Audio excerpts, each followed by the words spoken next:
सावन की पहली फुहारों ने अभी अभी सूखी धरती को छुआ ही था और हवा जो आम तौर पर धूल से भरी रहती थी अब गीली मिट्टी की खुशबू से महक उठी थी। यह सावन का पावन महीना था, एक ऐसा समय जब आसमान सिर्फ बारिश से नहीं बल्कि भगवान महादेव के प्रति असीम भक्ति से भी सराबोर हो जाता है।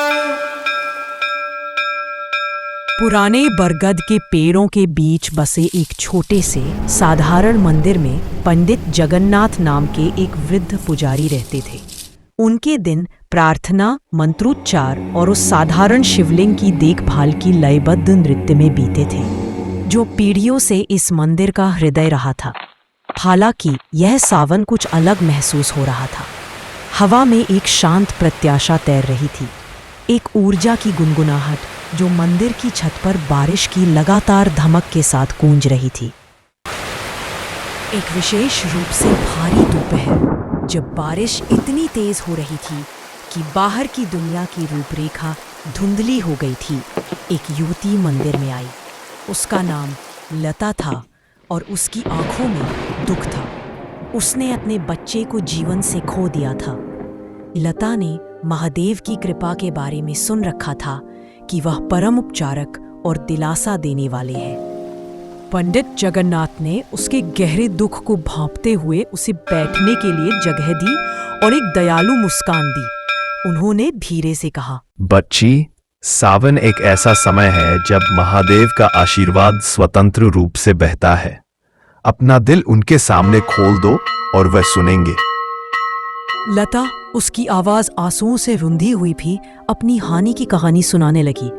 बूढ़े पुजारी ने धैर्य से सुना। उनकी निगाह शिवलिंग पर टिकी हुई थी। जब उसने अपनी बात पूरी कर ली तो उन्होंने कहा, महादेव सिर्फ संहारक नहीं बल्कि पालक और शांति के परम स्रोत भी है। वह दुख को समझते हैं क्योंकि उन्होंने स्वयं दुनिया को बचाने के लिए विष का सेवन किया था। उन्हें शुद्ध गंगाजल अर्पित करो, उन्हें सच्चे दिल से बेलपत्र अर्पित करो और वह तुम्हें इस दर्द को सहने की शक्ति देंगे। उनके शब्दों से प्रेरित होकर राधा ने हर दिन मंदिर आना शुरू कर दिया।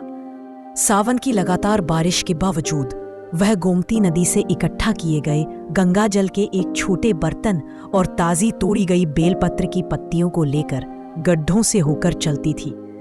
वह अपनी आंखें बंद करके शिवलिंग के सामने बैठ जाती। उसकी प्रार्थनाएं देवता के साथ एक मौन वार्तालाप थी।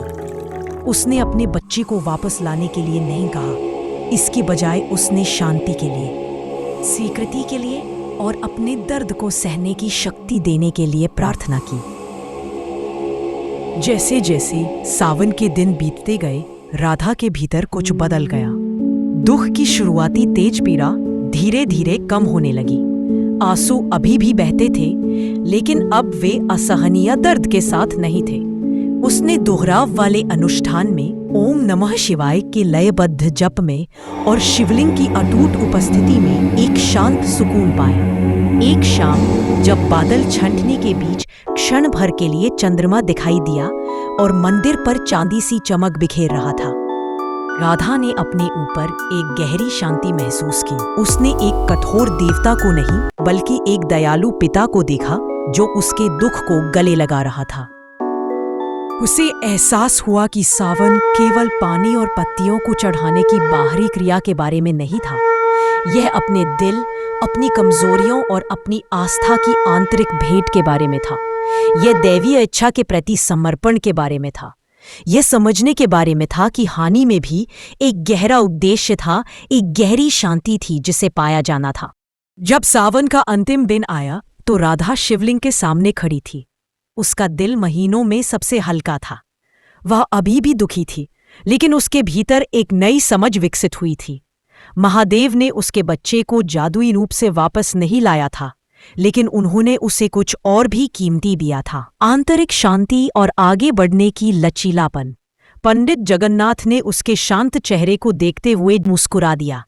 वह जानते थे कि सावन का सच्चा सार केवल बारिश से लथपथ धरती में नहीं था, बल्कि बारिश से धुली आत्माओं में था, जिन्होंने भगवान महादेव की असीम करुणा में सांत्वना और शक्ति पाई थी। Like, comment, and subscribe.